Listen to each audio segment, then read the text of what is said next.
Magandang tanghali po sa lahat ng naaabot ng Kaugnay Virtual TV Channel. Ako po si Amil Alcantara. Ngayon ay Friday, April 5, 2024. Sumasa inyo ang programa Ang Inyong Kaugnay, ang banner news program ng 7th Infantry Kaugnay Division. Ako si Jimson Masangkay. At hatid sa atin ang Kaugnay News Team, narito ang Kaugnay Balita. Hatid ang mga napapanahong impormasyon sa Hilaga at Gitnang Luzon. Tumutok sa balitaan kasama ang buong pwersa ng 7th Infantry Division. Mapagkakatiwalaan, maaasahan, kaugnay nyo sa kapayapaan at kaunlaran. Ito ang Kaugnay Balita. Abangan! Grupo ng Aguman Daring maglalautang Kapampangan sa Pampanga. Nagbitiw ng suporta sa komunistang teroristang grupo. Mga dating rebelde at taga-suporta mula sa iba't ibang people's organization sa Aurora sumabak sa food processing seminar para sa kanilang pagninegosyo. Libreng pagsasanay na ikapitong batch ng Peace and Community Empowerment Program sa Pangasinan umarangkada na. 7 Infantry Division ng Philippine Army at Air Force nagsagawa ng aerial reconnaissance at leaflet dropping sa boundary ng Maria Aurora at Alfonso Castañeda, Nueva Vizcaya. Wildcat Battalion nagbukas ng programa sa 2 radio station sa Abra. 7 Service Support Battalion nagsagawa ng Change of Command Ceremony. Civilian Human Resource ng Kaugnay Division nakisaya sa Philippine Army-wide Summer Fun Games. Sa ating ulat pangkalusugan, busugin ang kaalaman sa iba't ibang lutong Pinoy sa Nueva Ecija ngayong Filipino Food Month. At tuklasin ang pinagmulan ng pangalawang bulwagang bandong na matatagpuan sa Kaugnay Officers Clubhouse sa Port Magsaysay. Ang lahat ng yan, tutukan mamayang alas 12 ng tanghali.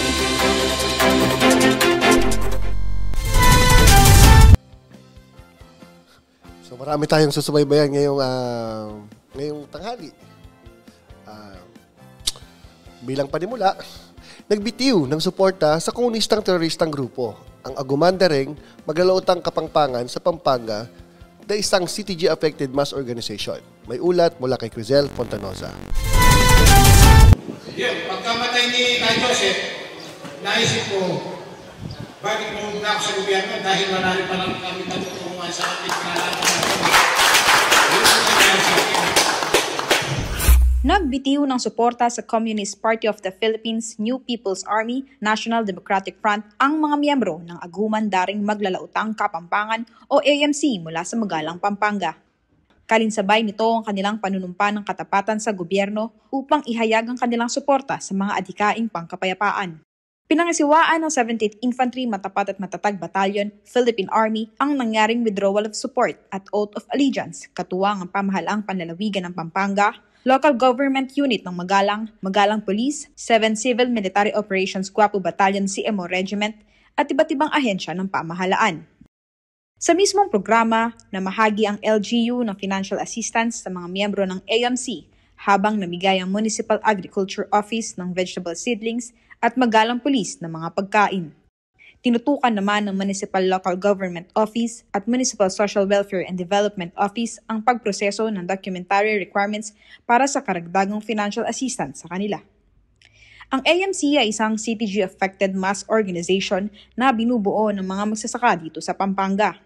Nangako ang gobyerno na tutulungan silang magkaroon ng pangkabuhayan upang makapagsimulang muli kasama ang kanilang pamilya. Mula dito sa Pampanga, ako si Crizel Fontanoza, ang inyong kaugnay. Sa iba pang balita, 14 na people's organizations ang nakatapos ng seminar sa food processing sa Aurora. Tumanggap rin sila ng livelihood starter kit at financial assistance. Magbabalita si Donna Rose Angelica Balas. Sa food processing, ang mga miyembro ng iba't ibang people's organizations sa Aurora para sa kanilang pagnenegosyo. Nasa 100 individual na kinabibilangan ng mga dating rebelde at supporter nito ang nagtapos sa community-based training na nakatuon sa food processing ng tosino, longganisa, smoked fish, salted egg at pineapple jam. Bunga ito ng pagtutulungan ng 91st Infantry Sinagtala Battalion Philippine Army, Department of Social Welfare and Development Region 3 Aurora Extension Office at Technical Education and Skills Development Authority Aurora sa pamamagitan ng Provincial Training Center ng Baler. Maraming salamat po sa suporta na ibinigay ninyo at pinagkaloob sa amin. Ito po ay napakalaking tulong para dun sa aming dagdag kabuhayan. Sinisigurado naman po namin at ipinapangako na ito po ay aming mas pauunlarin at pagtitibayin sa tulong na rin po at gabay ng 90 Pers na lagi din na po kami binibisita at ino-audit. Kagaya ito, dagdag na naman ang trabaho sa kanila para i-audit sa amin. Samantala, sa isinagawang closing program, namahagi si Congressman Romel Angara sa mga people's organizations ng cash assistance at livelihood starter kit na nagkakahalaga ng 500,000 piso. Kung kanina nga, sabi ko yung mga kalsada, turista dagsana.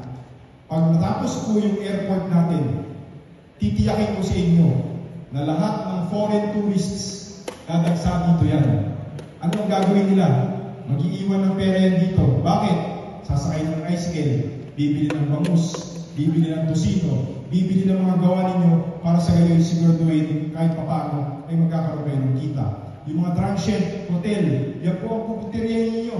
Lahat naman ng bayan ngayon may hotel na. Ang pagsasanay ay magbibigay ng panibagong negosyo.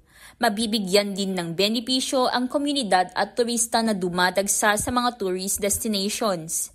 Ang mga turista naman ay bibili ng kanilang produkto at hahanap-hanapin ang locally made products ng Aurora. Nagpasalamat naman si 91st Infantry Battalion Commander na si Lieutenant Colonel Julito Birecto Jr. kay Congressman Angara sa patuloy na pagtulong kasama ang iba't ibang ahensya ng pamahalaan na siyang nagpalakas sa kanilang network upang matulungan ang mga people's organizations na makapagbagong buhay. Isa lang yung hinangad ko, sabi ko kay Captain Paduman, bago matapos yung termino ko, gusto ko makapag-conduct pa tayo ng isang training at livelihood training, makapamigay tayo pa ng sa ating mga people's organization ng pangkabuhayan. So hindi po namin magagawa to kung hindi sa tulong ng ating butihing congressman. No?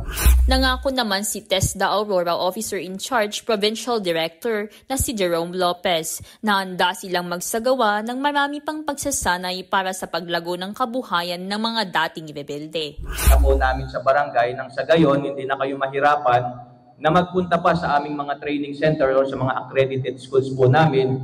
So para mas madali po, kami na po ang pupunta para po ito ay makapunta na po sa mga liblib na lugar na kung saan hirap po kayong makapagpa-training ng ganito.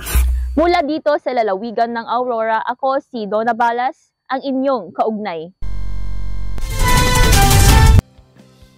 Isa namang successful na pag-conduct ng livelihood at saka financial assistance sa mga people's organization natin ang nai-conduct sa Aurora. Yes po, maraming salamat sa ating kasundaluhan at mga agencies. Napaka-active talaga nila dyan eh. Ngayong araw na to, turnover ni Sir Recto. Pero still, talagang tinapos niya yung trabaho. Wala siyang iniwan na trabaho. Para maging isang magandang ehemplo para sa susunod na liderato ng 91st Infantry Battalion. Snappy salute po kay Lieutenant Colonel Recto at syempre sa ating pong newly installed na Battalion Commander ng 91st IB. So, magpatuloy po tayo. Umarangkada na ang libreng pagsasanay ng ikapitong batch ng Peace and Community Empowerment Program o PACE sa Pangasinan. May report si Justin Ann Odencial.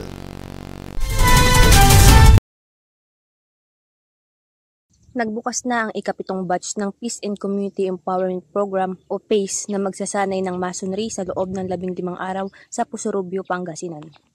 Nasa 21 individual buhat sa Zambales, Tarlac at Pangasinan ang matagumpay na nakapasa sa requirements at nakatakdang mabigyan ng libreng pagsasanay, trabaho at iba't ibang benepisyo mula sa programa. Isa si Mark J. De Guzman sa natulungan ng 69th Infantry Cougar Battalion Philippine Army na makapasok sa panibagong batch ng PACE. Pasalamat po kami sa buong project na to. Malaking tulong po sa amin yung pre-training bukod sa libre na requirements, wala kami po problema sa training. Then pagkatapos ng training na 15 days, sure na kami trabaho na. Kaya malaking bagay po sa amin ito. Bukod sa wala kaming gastos na wala kami intindi, matututo pa kami ng kadagdagan karami sa trabaho. Ang PACE ay isang uri ng Train for Work program kung saan pagkatapos ng pagsasanay ay may naghihintay na agad na trabaho sa mga benepisyaryo. Maliban dito, makatatanggap din sila ng iba't iba pang benepisyo gaya ng libreng medical at passport assistance, libreng NC2 assessment, national certificate at accommodation habang sila ay nasa training na may kasamang libreng pagkain at hygiene kit. Una rito, mahigit 100 katao na mula sa mga naunang batch ng PACE ang nagtapos ng pagsasanay sa masonry, scaffolding, carpentry at industrial sewing na siya namang naka-employ na ngayon sa Datem Construction Company at iba pang kumpanya sa Metro Manila. Ang PACE na inlunsad ng 702nd Infantry Defender Brigade at Career Builder Skills Training and Assessment Center Incorporated ay may layuning tugunan ang kawalan ng trabaho, lalo na sa mga geographically isolated at conflict-affected barangays sa Pangasinan, Tarlac, Bataan at Zambales at kinalaunan ay sa Kalakhang, Luzon. Tuloy-tuloy naman ang isinasagawang information drive at pakikipagtulungan ng 69IB sa iba't ibang ahensya ng pamahalaan upang matulungan ang mas marami pang mamamayan na mabigyan ng magandang kinabukasan. Mula dito sa lalawigan ng Zambales, po si Justin Ann Audencial, ang inyong kaugnay. Ayan, congratulations sa 7th batch ng PACE. Siyempre na pinamunuan ng 702nd Brigade at ng Career Builders. Sa pamumuno po ng Brigade Commander nito dyan na si Brigadier General Gulliver Sidianes. At dumako tayo sa iba pang mga balita, mga kaugnay makaraan ang nangyaring sagupaan ng militar at CPP-NPA sa boundary ng Maria Aurora at Alfonso Castañeda, Nueva Vizcaya. Sunod na nagsagawa ang 91st Infantry Battalion, 703rd Infantry Brigade at Philippine Air Force ng aerial reconnaissance at dropping ng leaflets para hikayati ng mga nalalabing rebelde na magbalik loob. Ang detalye ng balita iyahatid sa atin ni Donna Rose Angelica Balas. Nagsanib puwersa ang 91st Infantry Battalion, 703rd Infantry Aguila Brigade at Tactical Operations Group 3 ng Philippine Air Force sa pamumudmod ng leaflets sa bulbunduking bahagi ng Barangay Galintuha, Maria Aurora sa lalawigan ng Aurora at Barangay Lublob Alfonso Castañeda sa lalawigan ng Nueva Vizcaya. Ibinagsak ng kasundaluhan mula sa kanilang sinasakyan ang daang-daang leaflets ukol sa Enhanced Comprehensive Local Integration Program ng gobyerno. Humihikayat ito sa mga nalalabing miyembro ng kilusang larangang guerrilla Sierra Madre ng Communist Party of the Philippines New People's Army na magbalik loob sa pamahalaan at tumanggap ng mga benepisyo para sa kanilang pagbabagong buhay. Sa kanilang pagbabalik loob, makakatanggap ang mga sumukong rebelde ng financial, livelihood, educational, at psychological assistance, karagdagang cash para sa isinukong armas, pabahay at iba pa. Isinagawa ang leaflets dropping dahil sa naunang report ng mga residente sa lugar ukol sa presensya ng armadong grupo na agad nirespondihan at naitaboy ng kasundaluhan sa naganap na bakbakan kamakailan. Mula dito sa lalawigan ng Aurora, ako si Donna Balas, ang inyong kaugnay. Thank you, Donna. Yung nangyaring inkwentro dito po sa area natin, sa Aurora, sa boundary ng Aurora, Alfonso Castañeda, at sa part ng Nueva Ecija. It's a great indication.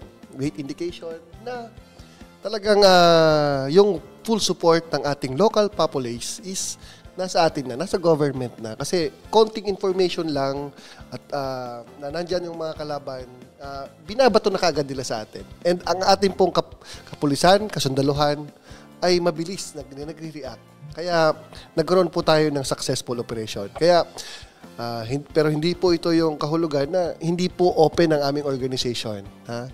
Kami po, open po yung aming mga kamay. Natanggapin po yung atin pong mga kasamahan na gusto pa rin magbalik loob sa atin sa gobyerno. Yes. Tamasahin po natin kung ano po yung benefits na malaya, na walang kinakatakutan. Yes po, bukas palad, bukas loob ang ating pong gobyerno. Tanggapin po yung ating mga kasama na gusto po na dati naligaw ng Yung landas. ilan na lang. Opo. Yung kokonti na lang na nandyan po sa kabundukan. Ha? Alam mo sir, dumaan kami noon sa yung bagong daan. Kapag hindi ka dumaan doon sa may humps, yung doon sa Pandabangan Dam, yung bandang Galintuha yata yon. Nakatulog kasi ako eh. Pero bagong daan siya. So, pwede na siyang daanan. Maganda yung daan. Yung development, kasi bunga to ng yung peace initiatives natin, peace efforts natin sa lugar. Kaya kudos po talaga sa atin pong kasundaluhan, kapulisan, sa ating pong local government unit, ating provincial government unit, at sa suporta po ng ating national government. Yes. At sa atin pong pagpapatuloy. Samantala, nagsimula ng umere ang Black Time program ng Wildcat Battalion sa dalawang pinagkakatiwalaang radio station sa Abra. May report si Carmely Bulahan.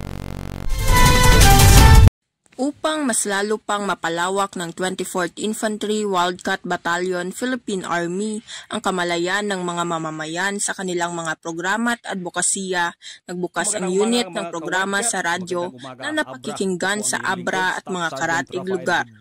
Simula nang umere ang kanilang programang pinamagatang Oras ni Wildcat sa 95.3 radyo natin Bangged Abra at DZPA 873 kHz Puso ti Abra. Pinalakay sa kanilang pilot episodes ang Army recruitment process at ang Enhanced Comprehensive Local Integration Program o ICLIP ng gobyerno na naglalaman ng mga benepisyong matatanggap ng mga miyembro ng komunistang teroristang grupo na nagbabalik loob sa pamahalaan.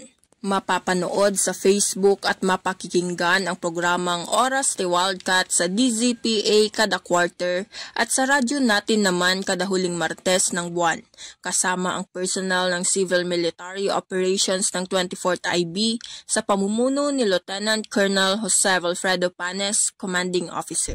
Mula dito sa Lagamilang Abra, ako si Carmely Bulahan, ang inyong kaugnay. Patiin natin si Lieutenant Colonel Panes, ating pong former G7. Yan po sa kanyang pangunguna, naglunsad sila ng Block Time program. Naaabangan po natin quarterly at every last Tuesday of the month. So congratulations sa ating 24th IB. Samantala, dumako naman tayo dito sa Fort Magsaysay. Nagsagawa ng change of command ceremony ang 7th Service Support Battalion kung saan tiniyak ang pagpapatuloy ng mahusay na liderato sa service support functions ng unit sa 7th Infantry Kaugnay Division. Erica Rafael sa detalye. Pinangunahan ng commander ng 7th Infantry Kaugnay Division Philippine Army na si Major General Andrew Costello ang ginanap na change of command ceremony ng 7th Service Support Move Forward Battalion sa Fort Magsaysay, Palayan City, Nueva Ecija. Umupo bilang bagong battalion commander ng 7SSBN si Lieutenant Colonel Casimiro Bitco, Ordnance Service General Staff Corps Philippine Army, kapalit ni Lieutenant Colonel Larry Pancho, Quartermaster Service General Staff Corps Philippine Army, na tumanggap ng parangal mula sa komanda at iba't ibang brigade at battalion units para sa kanyang mahalagang kontribusyon sa unit. Dinaluhan ang programa ng mga opisyal ng command, enlisted personnel, civilian human resource at iba't ibang stakeholders. Bago magsimula ang change of command ceremony, idinaos ang blessing ng Senior Non-Commissioned Officers Barracks na pinangasiwaan ni Lieutenant Colonel Arturo Liaso, ang Division Chaplain. At dinaluhan naman ng mga officers at enlisted personnel, kabilang sina Senior Master Sergeant Alvin Baxa, Division Sergeant Major. Ang 7SSBN ang unit na nakatuon sa maintenance ng combat vehicles, transportation, supply, field service at iba pang service support. Mula dito sa headquarters ng 7th Service Support Move Forward Battalion, ako si Erica Rafael, ang inyo. Ayan, bumabati po tayo kay Lieutenant Colonel Pancho. Congratulations, sir, sa ating kaibigan na si Sir Larry. Yes po. Good luck, sir. Kung God saan bless. ka mapupunta. Opo, sa Tardok yata eh. Sa Tardok. Opo, syempre po, welcome sa atin pong Battalion Commander ng SSBN, Sir Bitco. Sir Bitco, ang atin pong kapatid at kasama sa fraternity. So, sa atin pong pagpapatuloy, Aktibo namang nakiisa ang Civilian Human Resource Personnel na Kaugnay Division sa Philippine Army-wide Summer Fun Games na bahagi ng pagdiriwang ng ikasandaang at 27 anibersaryo ng Philippine Army. Mag-uulat si Shaira Janil Rivera. Malimit lang daw makapagsama-sama ang mga Civilian Human Resource Personnel ng 7th Infantry Kaugnay Division Philippine Army, kaya naman magandang oportunidad daw sa kanila ang idinaos na Philippine Army-wide Civilian Human Resource Summer Fun Games. Maganda naman yung naging outcome, pinapagpag kami. Kasi tsaka once in a while lang kami nakakapag-sama-sama.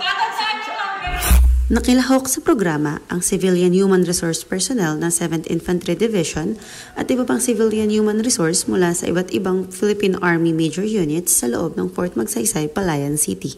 Idinaos ang programa sa headquarters ng Philippine Army sa Grandstand Fort Bonifacio, Taguig City, kung saan nakiisa ang 7th Infantry Division at tenant units sa pamamagitan ng Zoom teleconference sa Bulwagang Bandong, Kaugnay Officers Clubhouse.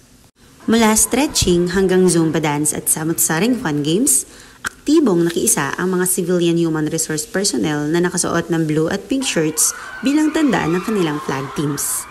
Layunin ng programa na paangatin ang moral at panatilihing malusog at fit ang bawat isang Civilian Human Resource na may malaking ambag sa pagtamo ng mga tagumpay ng Philippine Army sa mission at vision nito.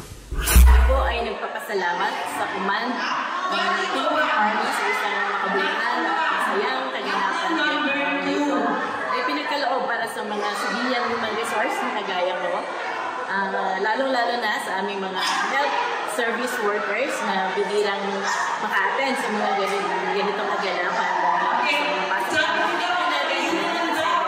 Kaya itong araw na ito ay napakasaya at talagang nag-enjoy at isang memorable na araw ngayon. Nagpapasalamat kami sa headquarters 7th Infantry Division para at least nabigyan kami ng opportunity na may conduct namin itong activity. Saka sa pangunguna ni Major General Andrew Costello, ang aming commander, maraming salamat sir at nabigyan kami ng ganitong pagkakataon na magkasama-sama ngayong araw na ito. Sa pagtatapos ng Philippine Army-wide Sports Test Activity ngayong araw, baon ng mga Civilian Human Resource Personnel pabalik sa kanilang opisina ang kagalakan at ibayong kasiglahan na maglingkod bilang mga modernong bayani ng bayan. Mula dito sa Bulwagang Bandong, Fort Magsaysay, Palayan City, Nueva Ecija, ako si Shaira Janil Rivera, ang inyong kaugnay. Congratulations at saludo rin po tayo sa mga CHR po natin. Civilian Human Resource natin. Na sila yung ating katuwang. Katuwang natin sa lahat ng ating aktibidades, trabaho, at saka minsan nadadamayan din natin yung mga yan. At yan po ang kalipunan ng mga balitang nakalap ng Kaugnay News Team sa linggong ito. Bigyan daan naman po natin ang ating segment ng kalusugan, tuklas kaalaman at tanong ko, sagot mo.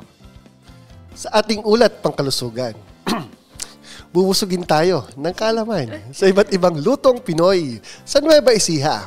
Ngayong ginugunita natin ang Filipino Food Month. Kuya Kiro, give it away!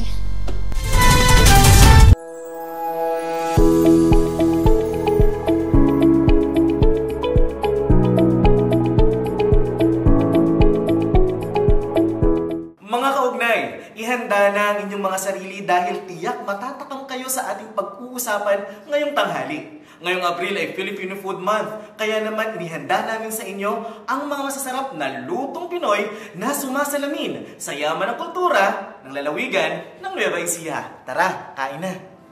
Pansit Cabiao, isang uri ng pansit na tanyag sa Cabiao, Nueva Ecija. Ito ay may malasutla na pansit na may kasamang malalaking piraso ng karne at gulay. Longganisa ng Kabanatuan. Ang longganisa ng Kabanatuan ay kilalang-kilala sa siksik na lasa gawa sa karne ng baka. Ito ay karaniwang nilalagyan ng bawang at iba't ibang mga pampalasa. Puso ng saging na sisig. Ito ay isang nakakabusog na pagkain na gawa sa puso ng saging na tinadtad at niluto na parang sisig. Karaniwang may kasamang bawang, sibuyas at iba pang mga pampalasa. Tinawon rice, isang lutuing kanin na may kasamang tinapa, itlog at iba-iba pang mga pampalasa. Ito ay maaaring kainin sa almusal o hapunan. Isa pang espesyalidad sa lugar ang adobo ng Nueva Ecija na karaniwang manok o baboy na niluluto sa suka, toyo, bawang at iba pang mga pampalasa. Burong mustasa. Ito ay isang uri ng fermentadong pagkain na gawa mula sa mustasa. Karaniwang kinakain ito kasama ng mainit na kanin o tinapay. Pantabangan tilapia. Ang pantabangan sa Nueva Ecija ay tanyag sa kanilang malalaking tilapia. Ang tilapia na ito ay karaniwang niluluto sa iba't ibang paraan tulad ng inihaw, prito o sinaing. Puno Ice Cream and Sherbet. Ito ay subok na sa loob ng nakaraang 5 dekada. Kaya ito ang pinaka-premium na ice cream manufacturing plant sa buong lungsod ng Cabanatuan. Ang bawat lutong Pinoy ay isang alaala ng ating mga ninuno at isang patunay ng pagkakaisa ng ating komunidad. Dito sa Nueva Ecija, ang bawat kagat ay isang paglalakbay at kasaysayan at kultura ng ating lalawigan. Ako po si Kuya Kiro, ang inyong kaugnay para sa magandang kalusugan.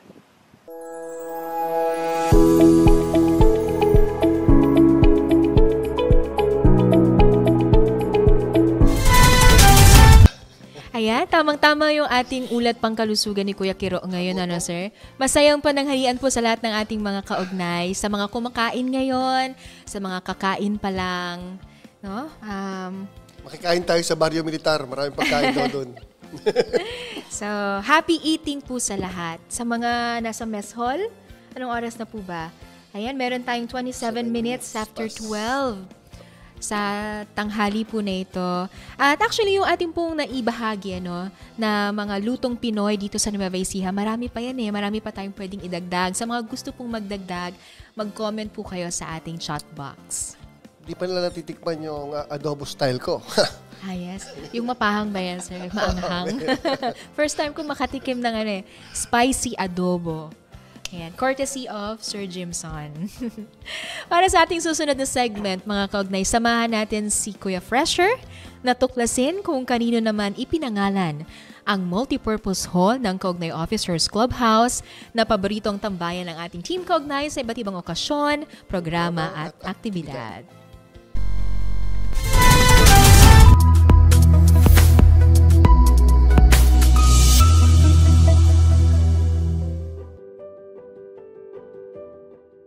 Hindi busy ngayon dito mga kaugnay. Kadalasan kasing matao ang Bulwagang Bandong.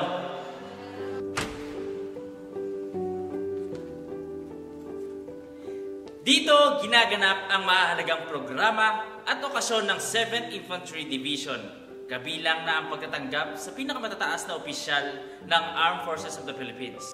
Ngayon, tuklasin natin ang kwento ng buhay ng isang bayani kung kanino ipinangalan ang multipurpose hall ng Kaugnay Officer Clubhouse sa Fort Magsaysay. Ang Bulwagang Bandong ay ipinangalan kay 2nd Lieutenant Jose E. Bandong Jr., isang posthumous recipient na pinakamataas sa parangal na medalya ng kagitingan mula sa hukbong sandatahan ng Pilipinas. Noong siya ay platoon leader ng Delta Company ng 24th Infantry Battalion, pinumunuan niya ang pakikipagsagupaan ng kanilang kumpanya sa humigit kumulang 80 armadong NPA terrorists mula sa Kadli Molintas Command Regional Unit sa mga hangganan ng Sagada at Bundok sa Mountain Province noong Abril 10, 1972. Napaatras nila ang mga rebelding komunista, ngunit bago pa man makaalis at makalayo sa lugar ang grupo ni Bandong, tinambangan sila ng panibagong grupo ng mga gerilya. Nasugatan si Bandong sa kaliwang balikat at nang makitang mas marami ang bilang ng kaaway, inutusan niya ang kanyang mga tauan na umatras habang siya ang nag-cover up at lumaban hanggang sa kanyang kahuli-huli ang bala. Binanggit pa umano ng maraming kasandaluhan na ang kanyang final call sa mga tropang may hawak ng kanyon ay "Fire on my position." Si Bandong ay killed in action, isang bayani na buwis ng kanyang sariling buhay upang mas maraming buhay ang maligtas. Mula dito sa Bulwagang Bandong ng 7th Infantry Division, Fort Magsaysay, ako si Fresher Jr. B. Madrid na nagpupugay sa ating mga bayaning may sakripisyo para sa ating kapayapaan at kaligtasan. Ito ang tuklas naman.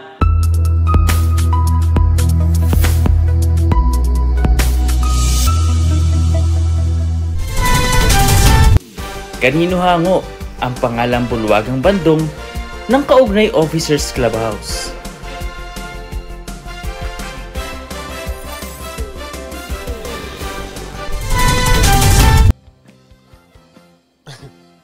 Para sa inyong kasagutan, ipadala sa Facebook or YouTube at babasahin po natin iyan mamaya. Ngayon namang oras na para sa tanong ko, sagot mo kung saan makakasama natin ang inyong mga kaugnay na sila Shine, CJ at Honey. Panoorin po natin to. It's a hot summer afternoon mga kaugnay. Ready na inyong mga summer outfits, tayo na at magpalamig. Siyempre, hindi pwedeng walang tanungan at kulitan. Can I join, Ate Honey? Please, may baon ako dito. Paringin naman, Ate CJ. Dito pa rin yan sa Tanong Ko, Sagot Mo.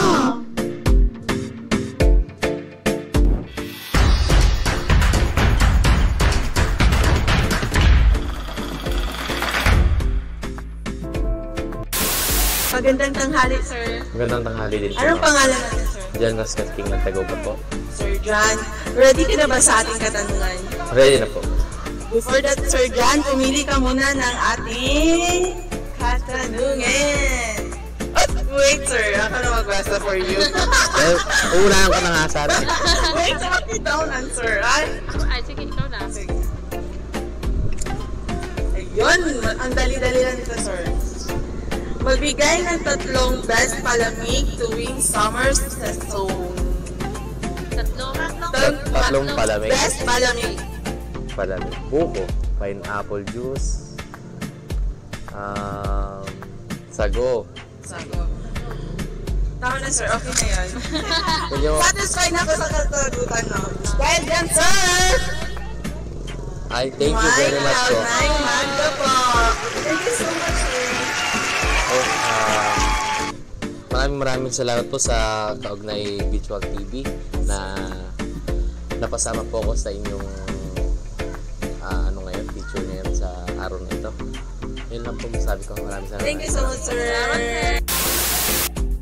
Nay, anong vitamin ang makukuha sa sikat ng araw? D? Ay, sure ka na ba ng vitamin D? Sure ka na ba? Oo. At dahil dyan, meron ka! Kaugnay ba?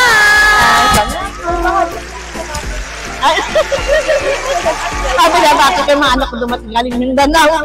Salamat sa mahal na Panginoon na nakarating sila ng maayos. Magandang hapon po. Ano po yung pangalan nyo? Albert Nicolas. Albert Nicolas. Kuya Albert, meron kaming isang katanungan sa inyo at pag nasagot nyo ito, meron po kaming ibibigay sa inyo ng munting papremyo. Para po sa katanungan, bumunot na po kayo. Wait lang. Ay, ako pala ang magbabasa kasi dito pala yung sagot. Ang inyong katanungan, ito. Ilang season meron ang Pilipinas? Rainy season saka po sunny. Rainy season at saka sunny. Pag sunny, dry season yun, di ba? O sige. At dahil dyan, meron kang Kaugnay Math! Magandang hapon po sa ating mga nanay. Meron po kaming isang katanungan sa inyo. Bumunot na po kayo, Nay. Nay, bunot po kayo. Tapos ibigay niyo sa akin at aking babasahin. Ito. Madali lang to at malapit lang to sa inyo, ha. Saang lugar ang surfing capital ng Pilipinas? Siargao? Wow! Galing naman ni Nanay! At dahil dyan, meron kang Kaugnay Math! Thank you! Nay, meron po ba kayong gustong batiin? Ikaw po muna mauna. Wala naman yung aking asawa. Si Nanay, meron po? Shout out din po sa Resurrection. Love you! Salamat po! Salamat po! Okay na?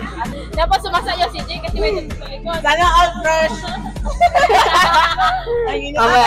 Anong lugar ang tinaguraang summer capital of the Philippines?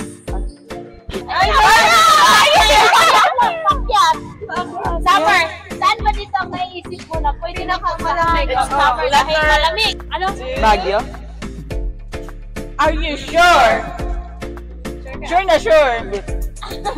Dahil sure na si ate, bigyan ng papel yan! Salamat po! Thank you po!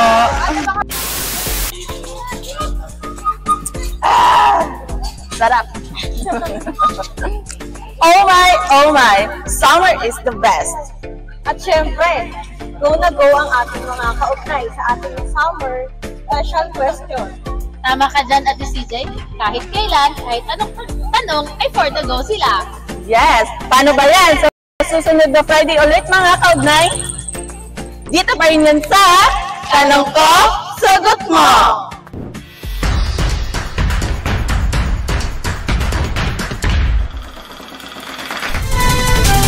Barrio? Ayan, ito na pala tayo. So, maraming salamat sa atin pong ano ba to? Tres Marias. Sa atin pong magagaling na mga field reporter. Ate Thea, si Ate Honey, at si Ate CJ. At maraming salamat po sa ating mga kaugnay na nag-participate sa ating Tanong Ko, Sagot Mo. Kung ang ano ba to? Surfing capital ng Philippines ay Siargao. Ang Baler naman, ang birthplace ng Philippine surfing. Wow! Ngayon Yes. Nice to know. At sa punto pong ito, 12:36, bumati tayo sa ating pong mga nagdiwang ng kaarawan. Pero siyempre, bago yan, batiin ko muna yung wife ko. Siya yung una kong babati. Nanonood ngayon. Nasa Vancouver, Canada ngayon, sa Richmond, my wife, Patricia Gail Abado Canapi with my family there. At saka yung pamilya ko dito sa Nueva Ecija. Yung mga friend namin, mga kabrad sa ERD 321. Sa mga kaibigan, kapamilya, kapuso ni Jimson Masangkay. Mga tiga Talavera, Pare Lito, kila Pare Alvin. Magandang hapon sa inyo lahat. Good afternoon po, kila Ma'am Aika, kila Tita, Tito. At sa mga, bibong-bibong mong mga pamangkin, sir. Dami, lahat doon kasi anak ko eh. Pag ando ka sa bahay namin, nandun ka sa lugar namin, lahat ng mga bata doon, makikita mo, daddy ang tawag sa akin. Pero hindi ko naman sila kamag-anak.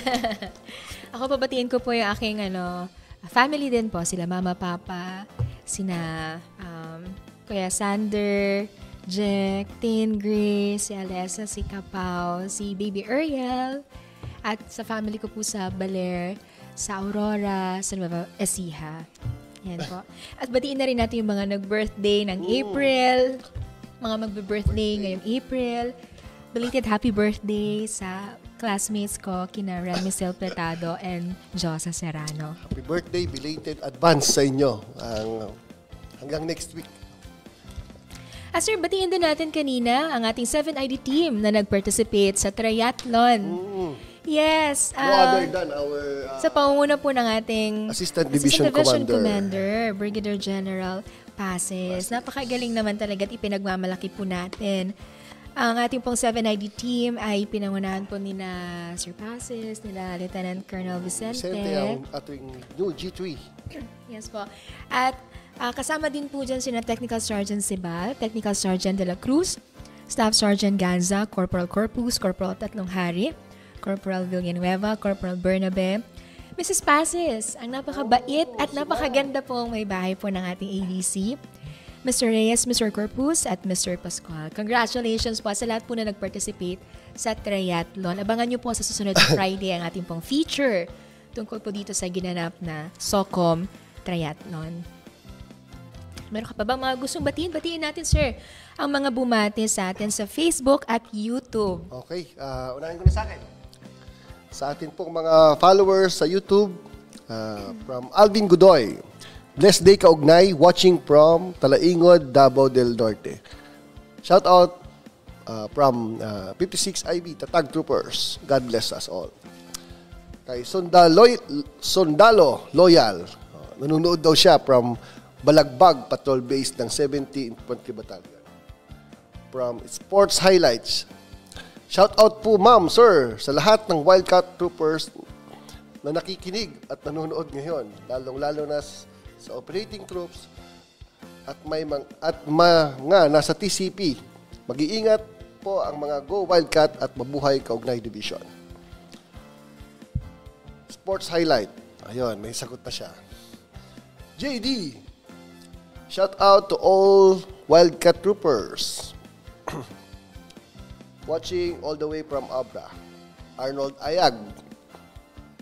Good day po sa lahat ng Kaugnay Troopers. Shout out po sa 24th Wildcat Troopers. Mabuhay po tayong lahat. At sa aking pong kaibigan na nandun po sa 84th IB, kay Major Judy Valera, at sa buong 84th IB sa pamumuno po ng ating pong butihing commander, Lieutenant Colonel Jed Reyes, sir. That's right, sir. So, yan lang. Ito lang yung support natin ngayon sa YouTube. Alam ko marami kang mga babatiin dyan. Sana mabasa po natin, sir. Meron pong pagbati sina Romeo Shera Mike. Shoutout from 70 IB watching from Balagbag, PB. Sir? From Jeruel Villanueva. Shoutout po, sirs, sa Santa Cruz Patrol Base based 84th IB Delta Company. Kay Marife Grabador. Hi po, ma'am, sir. Watching from La Paz, Tarlac. Pa-shoutout po kay Private Ray Grabador po ng 702nd Brigade from Manawag, Pangasinan. Ingat palagi, nak. Ayun. From Crescencio Laureño.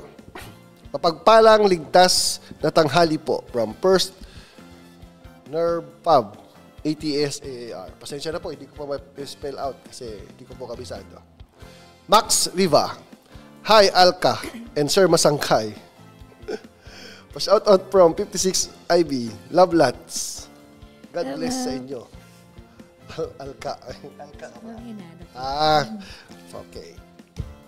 So, kaya lang po, sa mga hindi po namin nabati, pero ngayon, babatiin po namin kayo. Sa lahat po ng mga battalions na nakadeploy, Luzon, Visayas at Mindanao, sa atin po mga brigades, na andyan lang po sa atin, sa brigade natin sa Manawag, sa pamumuno po ni General Sineres, sa 703rd Brigade, sa pamumuno po ni General Pasamonte, at saka sa 7 Offers, General po. So, binabati namin po kayong lahat. Yes, sir. Batiin ko rin po si Sir Vallejo, si Sir Sapaw sa headquarters, si Jonah, at batiin ko rin po si Sergeant Esquinon, napakaganda, aking po roommate. Hello po, Mami Ems, sa GSMO. Batiin din natin yung nagkakandak ngayon ng APB workshop sa pamumuno po ng ating pong G10, ng ating pong butihing G10 na si Lieutenant Colonel Tagorda. Nandyan po sila sa atin pong Kaugnay Conference Room. Lanera Hall. Alright. Ano ba? Tumutok po tayo sa mga susunod pa nating mga balita, mga feature dito sa Kaugnay Virtual TV sa mga susunod na Biyernes, mga Kaugnay. At medyo nawawala na po ng boses ang atin pong anchor. At kasalukuyan po siyang may dinadalang karamdaman. Pero laban lang. Kailangan natin itong i-push forward kasi once a week lang to. At meron po tayong mga kapatid, kapuso, kapamilya na nag-aabang po sa atin pong programa. Kaya laban lang. Laban. Right. So, sa lahat po ng hindi po namin nabati, directly, nagpapasalamat po kami at kayo po ay sumusubaybay pa rin sa amin pong programa. At kukunin ko na po yung floor kasi yung atin pong pinakamagaling magsalita wala pong boses ngayon. Kaya akin muna ang floor. So, dyan nagtatapos ang ating programa ngayong tanghali. Sa ngalan po ng aming butihing general, Major General Andrew De Lara Costello, Commander ng 7th Infantry Kaugnay Division. Ako si Jimson Masangkay. Pero bago yan, ibibigay muna namin sa inyo ang kasagutan sa tanong doon sa ating Tuklas Kaalaman. Kanino hango ang pangalang Bulwagang Bandong ng Kaugnay Officers Clubhouse? Ang kasagutan ay si 2nd Lieutenant Jose Bandong Jr. Kanino hango ang pangalang Bulwagang Bandong ng Kaugnay Officers Clubhouse? Ang kasagutan ay si 2nd Lieutenant Jose Bandong Jr. Ayan po, andyan po yung kasagutan, si 2nd Lieutenant Bandong. Again po, dyan nagtatapos ang aming simpleng programa ngayong tanghali. Sa ngalan again ng aming pong butiing General, Major General Andrew De Lara Costello, ang aming kong commander dito po sa 7th Infantry Kaugnay Division. Ako po si Jinson Masangkay at siya po, si Amil Alcantara. Sa atin pong technical side at production, nakasama natin ang buong Kaugnay News Team. Sa kapayapaan, kaligtasan at kaunlaran, kami ang inyong kaugnay.